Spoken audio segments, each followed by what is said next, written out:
Nigeria, you have all the natural resources that we don't have. We envy you so much.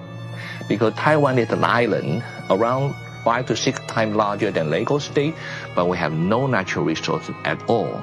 But we have all the natural disasters that you don't have. Earthquake, volcano, typhoon, tsunami. You have nothing. Guys, this video you're about to watch will blow your mind. It's a video of Taiwan president. Now, in his interview, he said something. He said, Nigeria, we don't have any natural resources. You guys have a lot, but we don't have any. But we have natural disaster. But what made us to be on top of the world is because we invest in human resources. We are not greedy like your leaders. Please, before you watch this video, I beg of you, kindly help me give this video a thumbs up. Watch it to the end. Also, you're going to be, before we watch that, I'm going to be showing you that of Wole Soyinka. He lambasted Pablo Escobar today. He said he's absolute power corrupt. You understand? He overstepped his boundary. So you're going to be watching Wole Soyinka on. So you listen to that of Taiwan president and some short few clips. All right. Please. This is the only way you can revolt, you understand, against this impunity that is going on. Are you with me? Please like this video, share it, let the world see it. Thank you. This situation is actually a few days old. And I was watching what action will be taken by the House of Assembly, by Senate, and even by the affected politicians in the in River State, whom I expect to be in the court by now. Because above the principle, above the president himself, there's the law. And I expect those who are affected to take the primary step. Let me confess that I was surprised at the ease with which this emergency law, that step, was applauded and passed.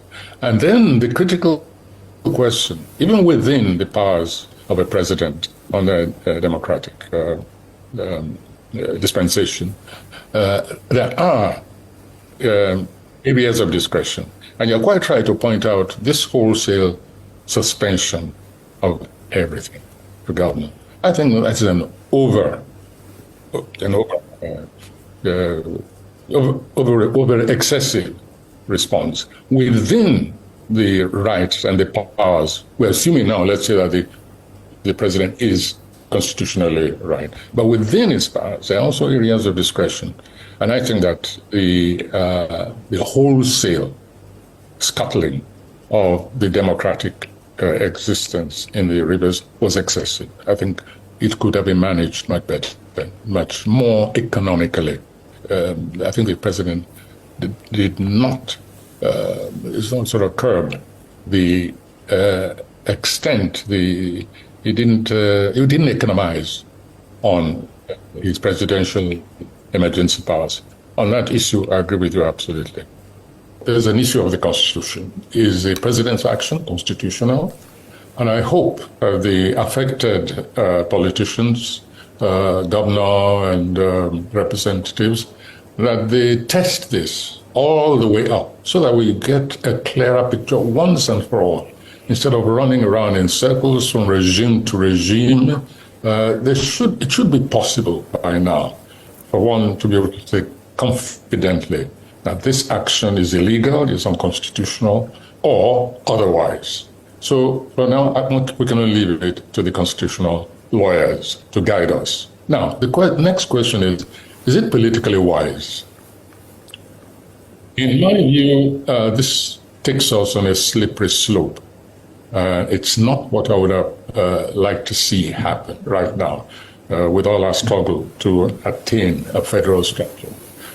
The spirit of it, in my view, is contrary to the spirit of federalism.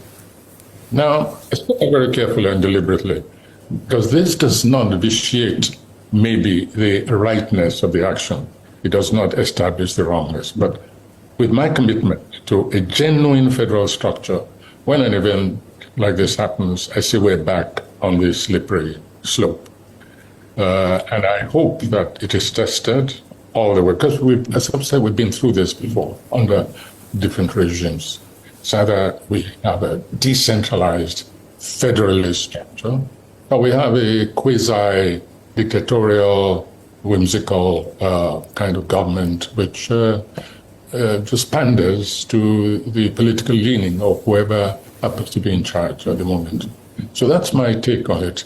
Obviously, I'm going to go deeper and find out just what on earth has been going on in the real estate that led to this, what I consider an unfortunate step in our federalist journey. Nigeria, you have all the natural resources that we don't have. We envy you so much. Because Taiwan is an island around 5 to 6 times larger than Lagos State, but we have no natural resources at all. But we have all the natural disasters that you don't have. Earthquake, volcano, typhoon, tsunami. You have nothing here, we have all of them. But we have nothing but only the brain power. So that's why we have to explain how Taiwan developed itself into the best technology of the world that we're holding now, because it's based on the instinct of survival. We have nothing in our island but full of natural disasters. So the only thing we can do is to invest in a generation of education to build up our workforce continuously. And up to now, we can proudly say that our illiteracy in Taiwan is less than 2%. That means 98% of our people can read and write and can work. Before I go on, let me postulate from the Franz Fanonian dictum, which stipulates that the dialectics of reconciling two conflicting ideas is the algebra of revolution. The overbearing intervention of the state government had further exacerbated oporombium and amounting to sadomasochisms.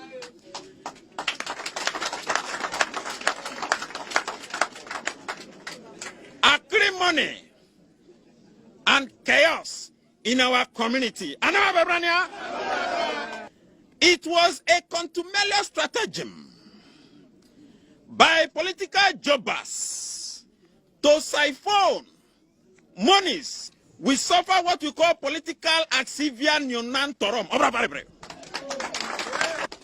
Conclusively, we are a microcosm of the issues in the Niger Delta in the macrocosm. Today, we as a people are stating, voxe populi, voxe Dei.